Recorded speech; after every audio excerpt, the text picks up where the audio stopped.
प्रेम से राधे श्याम।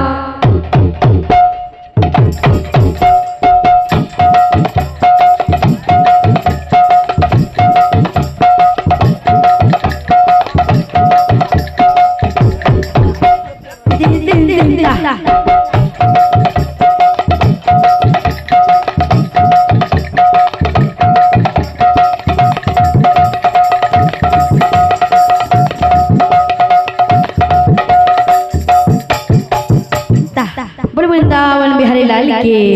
राधा रानी के बोल भाई प्रेम से बंसी रे तू राधा राधा राधा डाकना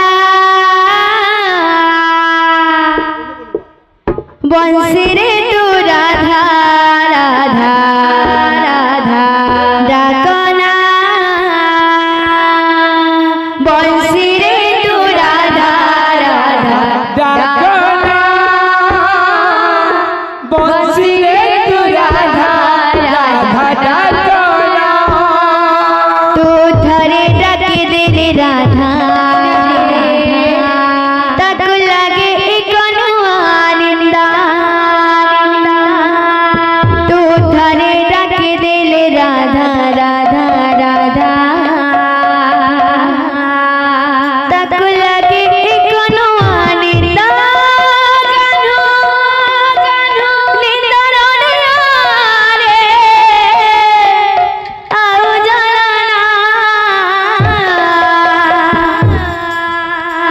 बंसी रे तू राधा राधा राधा डाकना बंसी रे तू राधा राधा राधा डाकना बंसी रे तू राधा राधा डाकना बंसी रे तू राधा राधा डाकना बंसी रे तू राधा राधा डाकना बंसी रे तू राधा राधा डाकना बंसी रे तू राधा राधा डाकना बंसी रे तू राधा राधा डाकना तू धरे डके दे ले राधा तक लगे कोनो आनंदा तू धरे डके दे ले राधा हरे आनंदा तू धरे डके दे ले राधा राधा राधा तक लगे कोनो आनंदा गानो बेटा रोनिया रे आओ जलाना बंसी रे तू बंसी रे तू बंसी रे तू राधा राधा डाकना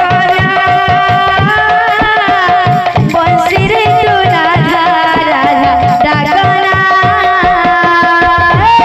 बंसी रे तू राधा राधा डाकना बंसी रे तू राधा राधा डाकना बंसी रा सदा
चतुआ हरि बोल।